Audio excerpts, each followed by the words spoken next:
در آن هنگامی که حضرت به کربلا رسیده بودند و عمر ابن سعد در روز 4 محرم ظاهرا وارد کربلا شد، یه مدتی چند روزی بین امام حسین و عمر سعد هی گفتگو میشد. چند بار عمر سعد بلند شد آمد تو خیمه امام حسین، نشستن با هم صحبت کرد.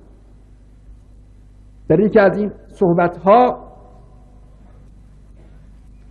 خطاب به عمر سعد، جمله حضرت جمله طلبکاران است. به عمر سعد میگه حالا اینجا ببینید، شما تصور بعد رو بکنید، امام حسین یک کسی است که قیام کرده و حالا آمده توی این بیابان به حسب ظاهر گیر افتاده و محاصره شده. ظاهر قضیه این بود دیگه.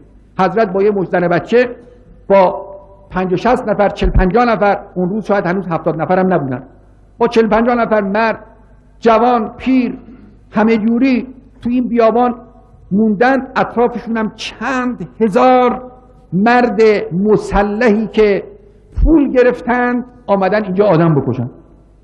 حیوانهای وحشی، همون اصلان الفلواتی که خود حضرت در مکه فرمودن و کأنی با اوصالی تتقطعها اصلان الفلوات بین النوابیس و کربلا، همون گرگ‌های درنده گرسنه صحرایی، شمشیرها دستشون، نیزه ها دستشون و دهانهای بازشون رو منتظر طعمه های امیر عبیدالله قرار دادن. یه عده اینجوری امام حسین محاصره کردن. خب ظاهر قضیه این است که حسین بن علی اینجا گیر افتاده دیگه.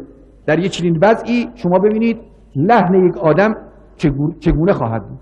حالا هم فرمانده همون لشکری که علی الظاهر پیروز هست آمده تو خیمه امام حسین. صحبتی که بین اینا خواهد گذشت چگونه است؟ قاعدتا این صحبت این خواهد بود که اون ملامت کنه آقا چرا آمدی؟ حضرت هم بگن دیگه حالا شده، یه کاری بکنیم فلان.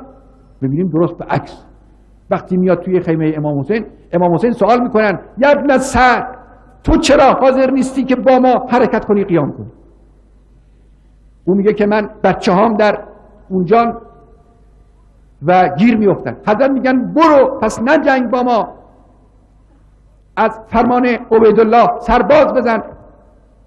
میگه نمیتونم، میترسم، به من حمله میکنن، مالمو میگیرن. یعنی حضرت او رو در موضع انفعال قرار میده، به او اعتراض میکنن و او در صدد عذرخواهی از امام حسین برمیاد. یک چنین روحیه قوی و محکمی.